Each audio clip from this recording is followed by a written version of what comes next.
Are you diligently seeking Him? Welcome to Seeking God with Leah Klein, Health and Wholeness Coach. And our verse for today is Hebrews 11:6. And without faith, it's impossible to please Him, for whoever would draw near to God must believe that He exists and He rewards those who seek Him. If you approach God in belief, you are rewarded.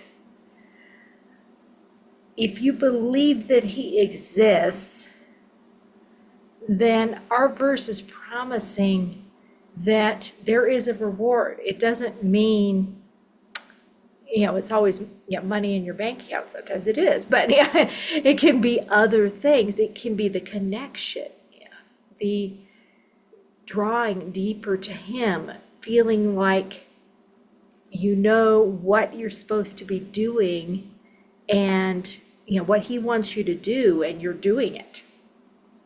That can also be a reward for seeking Him. So many different things can be a reward, and we need to make sure that we're not too myopic and looking at that and what that actually looks like. But we will be rewarded. And what does it look like to diligently, I think some translations say earnestly, even seek Him? Both of those words I think I remember hearing. And it's not letting anything stop you, really.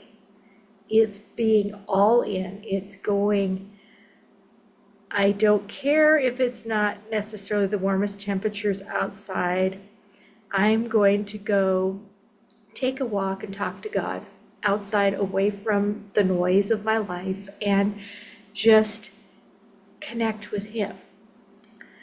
I'm going to sit in a car and do it sometimes in the middle of the winter or something when you're having trouble disconnecting at home and you're like, okay, I need a change of scenery.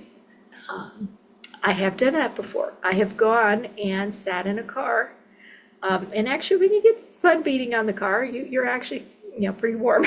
So I went up Mount Lemmon one time and just parked on the side of the road. There was a pile of snow sitting in front of me, but I opened the windows some because it was actually not that cold outside. And I just sat there away from home, away from all the noise, and waited, to hear from God. And of course, dug into the scriptures as well.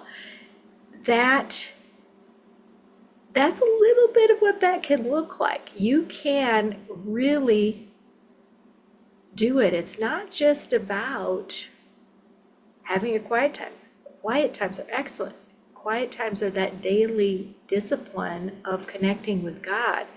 But if you're having trouble connecting with Him in those times and disconnecting from your life, then you may need to create some space. You may need to do like what I do and go on a retreat, go outside, find some trees, find some grass if you can, go to a park, even if you don't have enough distance when you're in your backyard, and you're not close to the woods, you can go and do it in a park. I did that back when I lived in Tucson.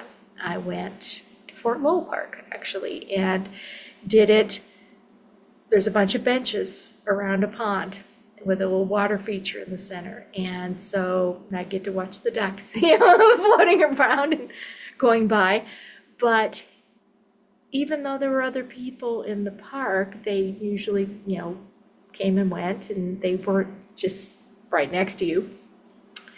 And you could still find that quiet. You could still get some distance from your situation. So I would encourage you to ask God to show you Himself. Earnestly seek Him, and also say, hey, you promised you would reward my seeking you. And part of that reward is actually seeing him. It's actually connecting with him. So if you're having trouble hearing or feeling his presence, hearing from him, let me show you why that might be happening, why we have trouble connecting, how we create distance, and how to connect more deeply with my free ebook. It's called Seeking God, Becoming Mary in a Martha World.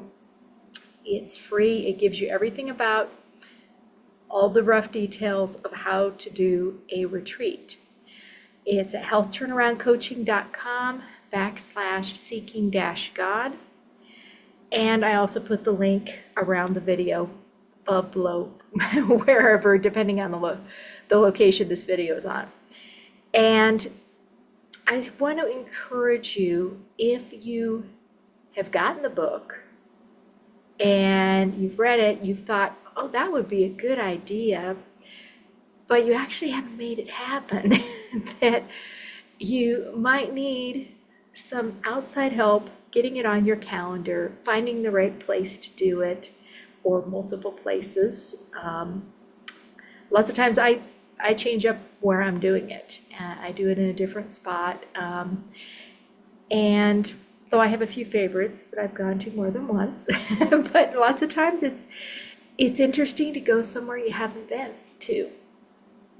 And there's all sorts of stories that I could tell you on that, but we won't go into all of those right now. Anyway, if you're having trouble actually making it happen, reach out to me and I will help you do that. And for our song today, I actually want to do a song that I learned in children's choir, and so I could not find the words anywhere, but basically it's the verse. So hopefully I can remember everything well. If you know it, feel free to sing along. Without faith, it's impossible. It's impossible. It's impossible to please God. He who comes to God must believe that he lives, and he rewards those who seek him. Without faith, it's impossible. It's impossible. It's impossible to please God. He who comes to God must believe that he lives, and he rewards those who seek him. As I said, it's basically our verse. So, different translation, but yeah, otherwise, same verse. So, I look forward to seeing you again next week with another verse. See you then.